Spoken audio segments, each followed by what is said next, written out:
କାଲି ମୁଁ ଆଉ ମୋ ସାଙ୍ଗରେ ଯାଉଥିଲି ବଙ୍ଗେଶ୍ୱର, ସେ ମୋ ସାଙ୍ଗର ମାଉସୀ ଘରକୁ ଯାଉଥିଲୁ। ତ ସେଇ ଯିବା ରାସ୍ତାରେ ଦିଟା ପୁଅ ପିଲା ମାନେ ଦିଟା ଯୁବକ ମତେ ଆଉ ମୋ ସାଙ୍ଗକୁ ଫାଷ୍ଟ ଦେଖିଲେ। ତ ଆମେ ଯାଉଥିଲୁ ବେଣପୁରରୁ ଯାଉଥିଲୁ ବଙ୍ଗେଶ୍ୱର ଆଡେ, ସିଏ ଭୁବନେଶ୍ୱର ଆଡେ ଆସୁଥିଲେ। ମାନେ ଆମେ ଦି ଜଣ ଯାକ ଅପୋଜିଟ୍ ଡାଇରେକ୍ସନରେ ଥିଲୁ। ତ ଫାଷ୍ଟ ସିଏ ମତେ ଆଗ ଦେଖିକି ହେଇ ହେଇ ହେଇ କରି ଚିଲେଇଲେ। କିନ୍ତୁ ମତେ ହେଇ ହେଇ କରି ଚିଲେଇଲେ, ପଛକୁ ବୁଲିକି ଚାହିଁଲି କି କଥା କଣ। ତ ପଛକୁ ବୁଲିକି ଚାହିଁଲା ବେଳକୁ ସେ ଲୋକ ମତେ ଦେଖି କ୍ରସ୍ କରିଗଲେ, ପାଖାପାଖି 100 ମିଟର 200 ମିଟର ଆଗକୁ ପଳେଇଲେ। ମତେ ହଁ ହୁଏତ ସେ ଆଉ କାହାକୁ ଚିଲଉଥିବେ କି କଣ। ତ ସେ ଚିଲେଇ ଚିଲେଇ ଆଗକୁ ପଳେଇଲେ, 200 ମିଟର ଖଣ୍ଡେ ଆଗକୁ ଯାଇ ସାରିଲେ ପଳେଇଲେ। ତ 200 ମିଟର ପରେ କିଛି ସମୟ ପରେ ଆମେ ଯାଉଛୁ ଏଠି।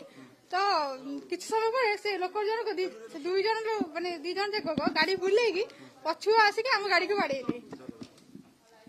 ଆମ ଗାଡିକୁ ଆମ ସ୍କୁଟିକୁ ଫାଷ୍ଟ ବାଡେଇଲେ। ସ୍କୁଟିକୁ ଯେମିତି ବାଡେଇଲେ ମୁଁ ସେଇଠୁ ପଡିଗଲି। ସେ ଝିଅର ଆଉ ସେ ମୋର ମାନେ ମୋ ସାଙ୍ଗର ମୋର ସାଙ୍ଗ ହେଇକି ଦି ଜଣ ଯାକ ରାସ୍ତା ଉପରେ ପଡିଲୁ।